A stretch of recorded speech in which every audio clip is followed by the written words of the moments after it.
안녕하십니까 믿음의 형제자매 여러분. 저는 오늘 이 시간에 마태복음의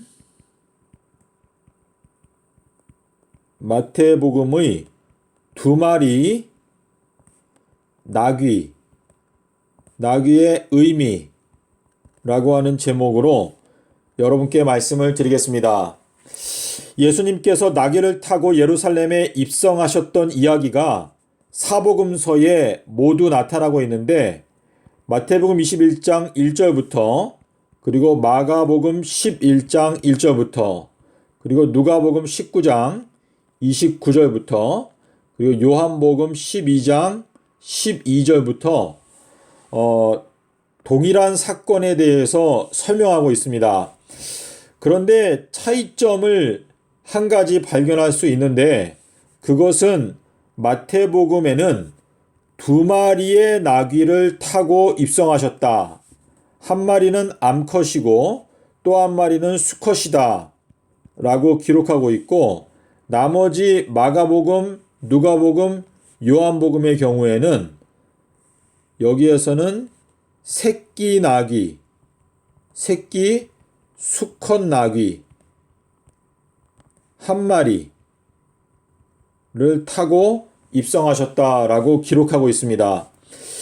요한복음 12장 12절의 말씀을 토대로 해서 이것은 서기 30년도 아비벌 10일날, 유대력으로 1월 10일날 토요일날 예수님께서 나귀를 타고 입성하셨는데, 요 내용은 요한복음 19장 14절 그리고 12장 1절을 연구하게 되면 예수님께서 토요일날 나귀를 타고 입성하셨다는 것을 알 수가 있습니다.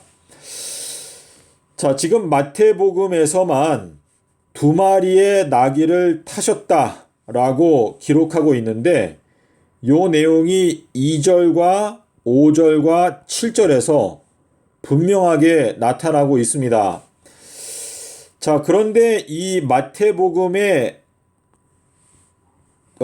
특징이라고 할까요? 마태복음만이 갖고 있는 차이점이 무엇인가 하면, 여기에는 도착이라고 하는 단어가 들어있고, 마가복음과 누가복음에서는 여기에서는 도착이 아니라 근처에 가까이 왔을 때 근처. 자, 이 근처라고 하는 것은 도착하기 전 상태를 말하는 것이죠. 그렇죠? 근처라고 말하고 있습니다. 자, 그래서 이 가까이 근처에 이르렀을 때에는 새끼 수컷 나귀를 부르셨고, 도착했을 때에는 두 마리의 나귀를 부르셨다라고 하는 뜻인데, 우리가 이 내용을 이해하기 위해서는 저희가 지도를 조금 그리면서 살펴보겠습니다. 자, 예수님께서 예루살렘에 들어가셔서 이제 성전을 정결케 하시기 전에 나귀를 타고 입성하시는 장면이 나오는데, 예루살렘 동편에는 감람산이 있었습니다. 그리고 감람산을 올라가는 입구 쪽에 여기에 벳바게가 있고, 그리고 벳바게에 도착하기 전에 베다니가 있습니다. 자, 이 벳바게라고 하는 것은 초록색 무화과라고 하는 뜻인데, 요 내용이 아가서 2장 11절에 나타나고 있죠.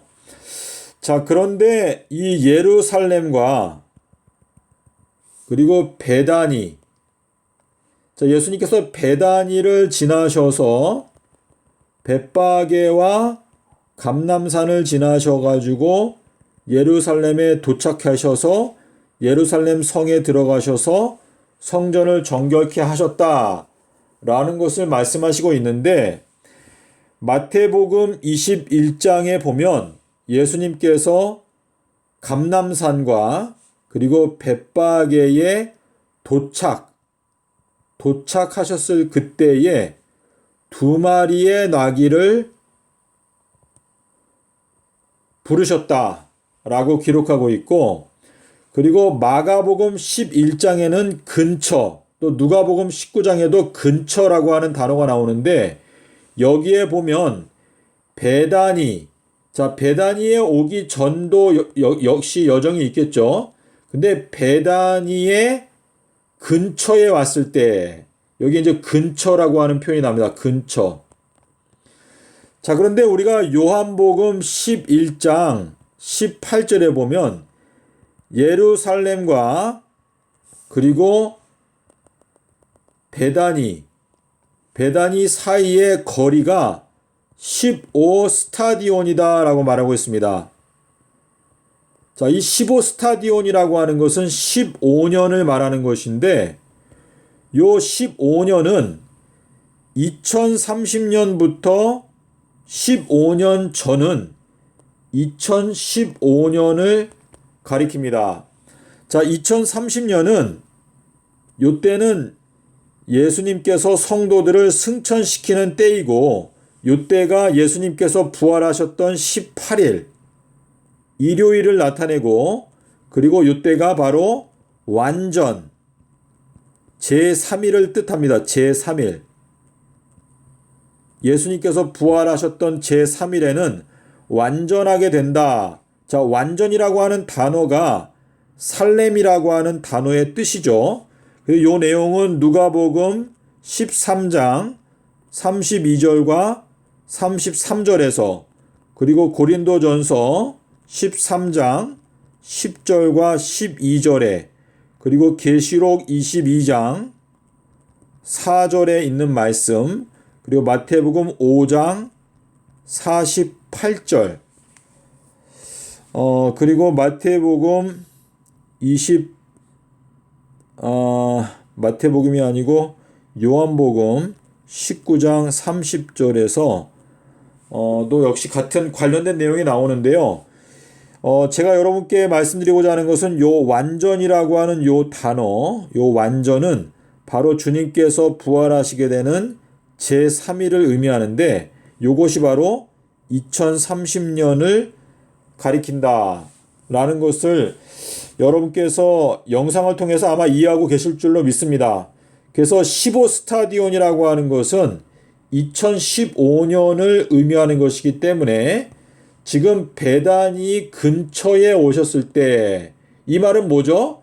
베다니에 도착하기 전에 2015년이 가까워지게 되었을 때에 주님께서 새끼 나귀를 부르신다 라고 하는 뜻이고, 그리고 감람산 또 벳바게에 도착했을 때, 자, 요 내용은 제가 여기 넘어가기 전에 스타디온에 대해서 조금 더 말씀을 드리면은요, 요한복음 6장 19절에 가면 예수님의 제자들이 배를 타고, 그리고 이제 바다를 건너가다가 파도가 너무나 거칠어서 고통을 당하고 있을 때 25스타디온에서 30스타디온쯤 갔을 때에, 그때에 예수님께서 물 위로 걸어서 오셔서 제자들을 구출하기 위해서 오신다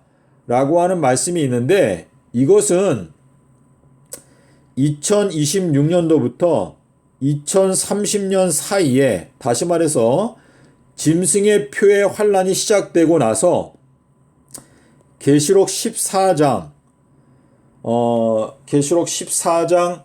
13절에 보시면은요, 지금부터 주님 안에서 죽는 자들은 복이 있다. 이것은 짐승의 표의 환란이 내려지는 때가 되면 성도들에 대한, 기독교인들에 대한 인치는 일이 끝났기 때문에 주님 안에서 그때의 죽음을 맞이하는 자들은 복되다.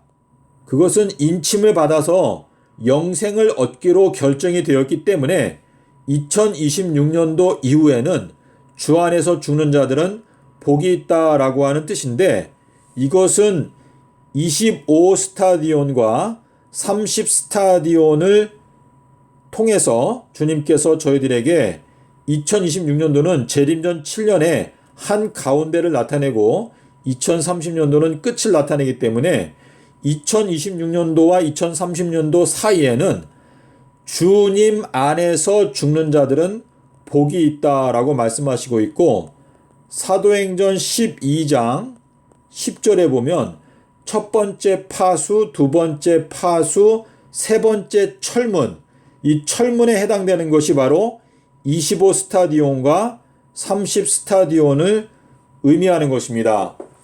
예, 그래서 여러분께서 이 스타디온이라는 것은, 요것은 이제 고린도전서 9장 27절에 가면은 거기에 운동장에 나옵니다. 운동장. 이 운동장이 바로 헬라어로 스테디움인데, 이 스타디온이라고 하는 요 단어는 일어서다라고 하는 단어에서 왔습니다. 자, 일어선다라고 하는 것은 다니엘서 10장과 8장에서 다니엘아 너는 이 예언의 말씀을 깨닫고 일어서라 라고 말할 때, 깨닫는 것과 일어서는 것이 같은 의미를 갖고 있다라는 것을 저희가 다니엘서 10장의 내용에서 10장 11절이네요. 10장 11절에 보면 다니엘아 너는 이 말씀을 깨닫고 일어서라. 일어선다라고 하는 단어에서 스타디온이라고 하는 게 왔는데, 지금 25 스타디온이나 30 스타디온은 25년의 세월 동안 깨달음을 얻는 사람들, 또는 30년 동안 깨달음을 얻는 사람들은 주님께서 와서 구원하여 주신다라고 하는 의미가 되는데, 지금 이 베단이라고 하는 요 명칭은 가난한 자의 집이다라고 하는 뜻인데, 베다니는 2015년도에 도착하게 되는 것인데, 베다니 근처에 오셨을 때에는 새끼 나귀를 부르시고, 그리고 감람산과 벳바게에 도착하셨을 때에는, 그때에는 2마리의 나귀를 부르신다. 자, 근데 감람산은 감람나무들이라고 하는 뜻인데, 요것은 계시록 11장 4절에 보면 두 선지자, 두 증인이 바로 두 감람나무이다라고 말씀을 하시고 있기 때문에, 두 증인은 2023년부터 2026년까지 주님 앞에 모셔선다고 말했습니다. 근데 이 모셔서기 전에 그 앞에 3년 동안에 양육하는 기간이 있습니다. 2022년까지. 자, 2020년도부터 2022년까지 3년 동안 이제 두 선지자로 선택받기 위해서 준비하는 기간이 있는데, 요 내용은 다니엘서 1장 5절과 19절의 내용을 보면은 왕 앞에 모셔서기 전에 3년 동안 준비하는 기간이 있습니다.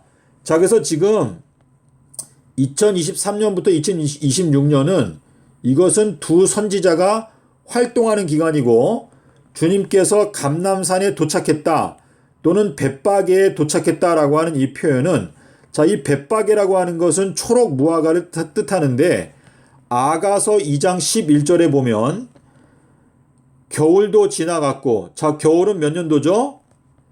2021년도. 그리고 안식일은 2022년도. 그리고 겨울도 지나갔고 비도 그쳤고, 비가 그치는 것은 2022년도에는 늦은 비가 내리고 2023년도가 되면 비가 그쳤고, 자, 비가 그치고 난 다음에는 이제 초록 무화과가 보인다라고 아가서에서 말하고 있습니다. 자, 2023년도에는 초록 무화과가 없는 자들은 다 말라버리게 된다라고 하는 것이 마가복음 11장, 제 기억으로 마가복음 11장 12절, 11장 12절에 보면 주님께서 무화과 나무를 저주하시는데, 이것이 일요일날 2023년도에 요때에 저주하시기 때문에 이 벳바게라고 하는 것도 역시 열매 맺는 자들, 회개에 합당한 열매를 맺는 자들은 2020년도부터 2022년도 사이에 회개에 합당한 열매를 맺어서 초록색 무화과가 나오는 자들은 2023년도에 그대로 있지만 그러한 열매조차 없는 자들은 말라버리게 된다라는 것이 마가복음 11장 12절의 경고입니다. 그래서 지금 결론적으로 말씀을 드리게 되면 마태복음의 경우에는 도착, 다시 말해서 감람산에 도착, 이 감람산에 도착하시는 것은 2020년도부터 2022년도에 도착해서 여러 감람나무들이 있는데 그 감람나무들을 양육하시고 훈련시키시는 기간이고, 이 3년의 기간이 지나간 다음에는 여러분께서 누가복음 13장 7절을 보시면 더 정확합니다.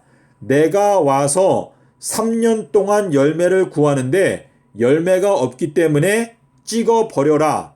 그 열매를 구하시는 기간이 2020년도부터 2022년도인데 이때가 바로 감람산, 감람나무들이 있는 곳에 오신 기간이다 라고 하는 뜻이고, 그리고 이 기간이 역시 벳바게에 오신 기간인데 이것은 벳바게가 초록 무화과 나무가 열매가 나오는 때, 그러니까 3년 기간 동안에 회개에 합당한 열매를 맺는 자들을 찾으시는 기간이고, 이 3년이 지나가게 되면 다니엘서 1장 19절에 보면 왕께서 여러 유대 청년들과 대화하여 보고 다니엘과 그의 세 친구를 선택했다.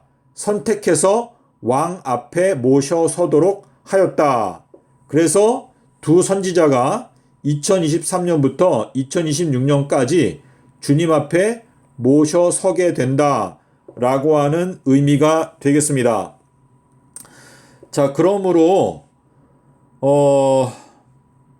지금 이 근처라고 하는 것은 누가복음과 마가복음의 특징은 근처라고 하는 단어만 있고 도착이라고 하는 단어가 없습니다.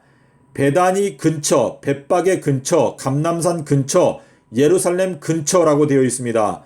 그래서 지금 우리가 알 수 있는 것은 새끼 나귀를 부르시는 시점은 2015년도 이전에 부르시고, 그리고 벳바게 근처에 왔을 때라고 하는 것은 결국은 2020년도가 되기 전에 부르신다 라고 하는 뜻이고, 예루살렘 근처, 자, 예루살렘은 2030년도를 뜻하는 거죠. 2030년이 오기 전에 부르신다 라고 하는 이렇게 여러 가지 다중적인 의미가 있는데, 여러분께서 저의 설명이 아마 이해가 되셨을 줄로 생각을 하고, 제가 본문의 내용을 조금 보여드리고 이 영상을 마칠까 하는데요.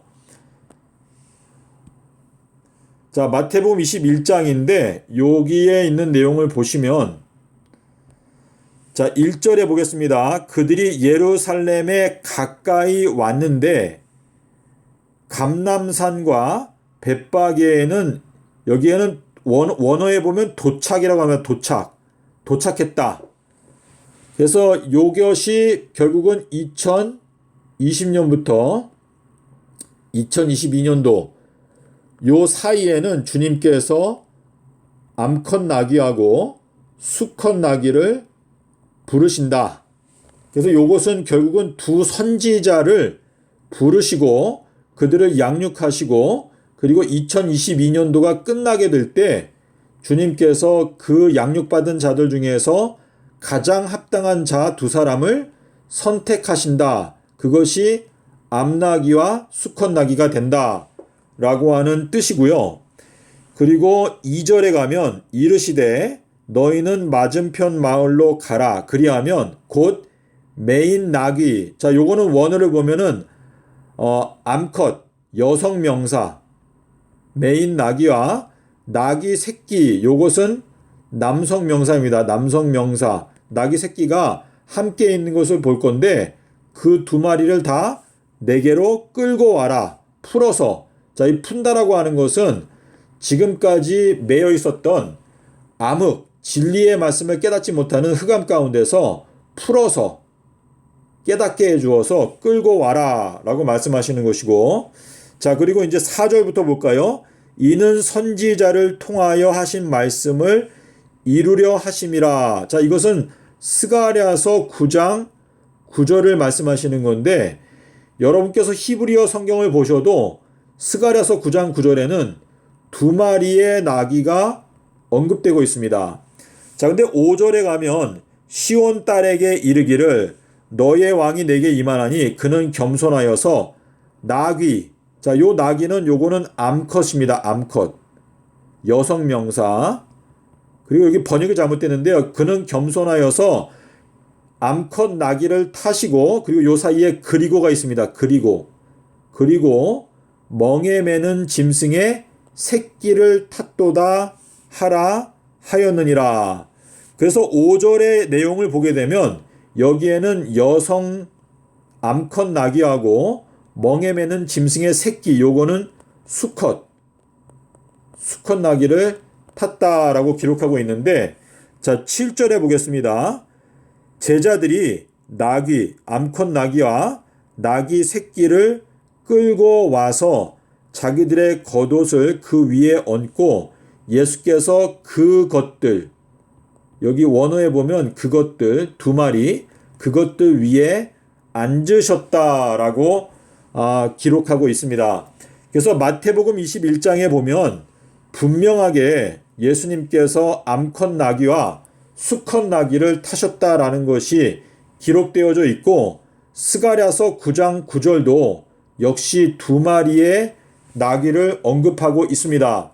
근데 이 내용을 언급하신 이유는 1절에서 말하는 대로 예수님께서 감람산에 도착했을 때, 그리고 벳바게에 도착했을 때에는, 그때에는 두 제자를 보내시면서 두 마리 나귀, 여성 나귀와 남성 나귀를 불러오라고 명령을 하신다라고 하는 의미인데, 그것이 바로 2020년도부터 2022년도 사이를 가리킨다라고 하는 의미가 되겠습니다.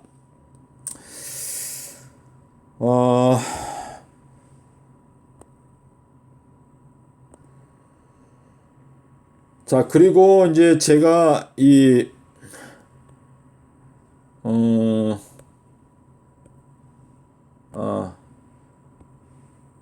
마가복음에 있는 내용을 좀 보고, 마가복음 11장, 여기 보면은, 마가복음 11장 1절에 보면은요, 예루살렘의 가까이, 근처, 감람산 벳바게와 베다니, 여기 이르렀을 때가 아니고요, 근처예요. 근처에 왔을 때 라고 되어 있어요. 여기는 나귀 새끼를 타셨다라고 되어 있고, 자, 그리고 이제 누가복음에도 가보겠습니다. 누가복음에 가면 누가복음 19장 29절, 여기 보면은 감람산이라 불리우는 산 쪽에 있는 벳바게와 베다니의 가까이, 근처에 오셨을 때 라고 되어 있습니다. 자, 요 내용을 여러분께 저기 원어 성경을 좀 보여드리고 마치겠습니다. 마태복음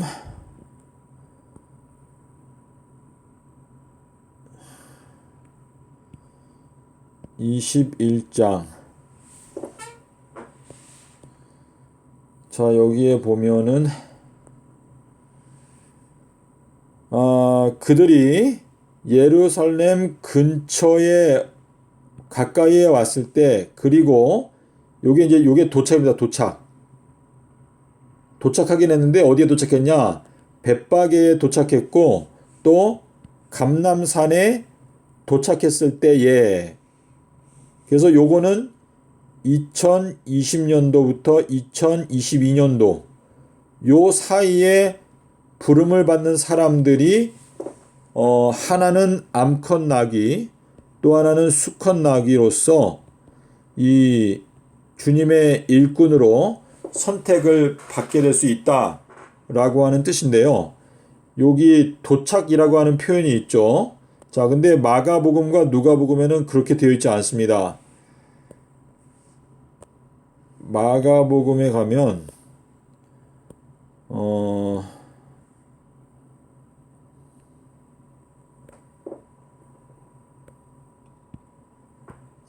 마가복음 11장 1절에 보면 여기 draw near 근처죠. 근처 예루살렘 근처, 벳박의 근처, 베다니 근처, 그리고 저기 감람산을 앞에 두고 향하여 이렇게 되어 있습니다. 그래서 여기에는 도착이란 단어가 없고요. 그리고 누가복음도 보겠습니다. 누가복음 19장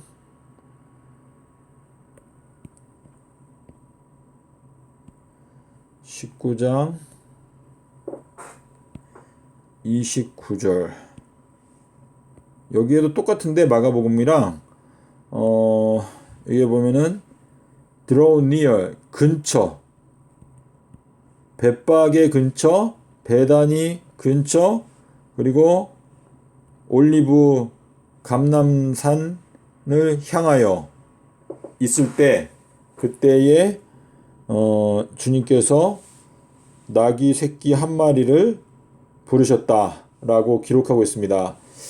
예, 제가 어느 정도 설명을 드린 것 같은데요. 여러분께 마지막으로 이제 결론적으로 요약을 말씀드리게 되면 마태복음에 나타나고 있는 21장에 나타나고 있는 이 두 마리 나귀를 부르시는 시점은 도착하는 시점에 부르시는 거기 때문에 이것은 2020년도부터 2022년도 요때에 두 마리 나귀를 부르시는 것이고, 그리고 마가복음 11장 1절 그리고 누가복음 19장 29절의 내용을 근거로 해서 예수님께서 베다니 근처에 오셨을 때, 자, 근데 이 베다니라고 하는 요 위치는 15스타디온이 떨어져 있기 때문에 2015년이 가까워졌을 시점에 주님께서 새끼 나귀를 부르신다라고 하는 의미가 되는데요.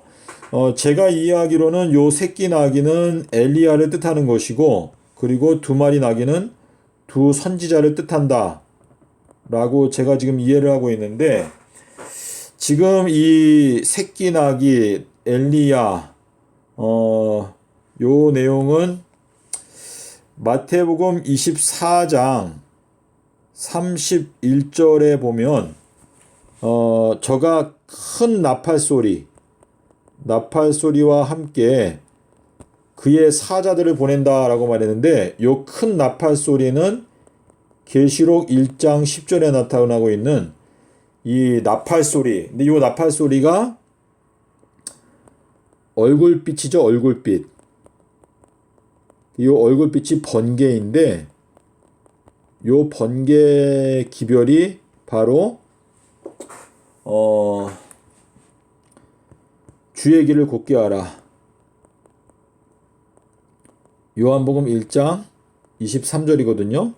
그래서 지금 이 큰 나팔 소리는요, 이거는 예수님의 지혜의 음성인데, 요 큰 나팔 소리가 울려 퍼지기 시작한 것이 2013년부터 울려 퍼지기 시작했습니다. 그래서 지금 이 큰 나팔 소리가 울려 퍼지기 시작한 때로부터 지금 10년째가 들어가고 있는데, 큰 나팔 소리를 듣고 그 진리의 말씀을 받아들이는 자들은 여기 31절에 보면 인자가 자기의 사자들을 보낸다라고 말했습니다. 그래서 요 인자가 보내는 사자들로서 선택을 받기 원하면 이 큰 나팔소리, 지혜의 나팔소리, 주의 길을 곧게 하라. 그리고 마태복음 12장 40절의 말씀을 깊이 연구해서 인자가 보내는 사자들이 되어서 이 세상을 추수하는 추수꾼이 될 수가 있습니다. 부디 여러분께서 말씀을 주의 깊이 연구하셔서 지금 2022년도는요, 마지막 끝이에요. 그래서 올해에는 모든 관심을 하나님의 말씀에 집중해야 우리가 겨우 주님의 은총을 입고 구원에 들어갈 가능성이 있습니다. 감사합니다.